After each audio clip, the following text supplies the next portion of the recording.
नमस्कार मंडळी. संध्याकाळची वेळ झाली होती म्हणून मी दिवा लावला आणि कपूरदानीमध्ये कापूर टाकला. कपुराचा मंद वास दरवळत राहतो ना, ते मला खूप आवडतं.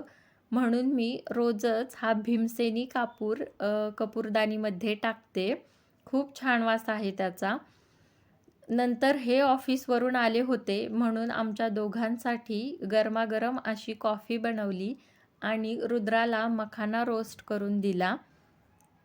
आज रात्रीच्या जेवणात मी नाचणीचे डोसे आणि चटणी बनवली होती. आमच्याकडे कोणत्याही वेळेला जे काही खावंसं वाटेल ते मी बनवते. त्यानंतर आम्ही गेलो शतपावली करण्यासाठी आणि हे बघा, पहिल्यांदाच मी एवढी मोठी गोगलगाय बघितली. आणि हा बघा, किती सुंदर लपाछपीचा खेळ सुरू आहे ढगांचा आणि चंद्राचा. भेटूया उद्याच्या लॉगमध्ये.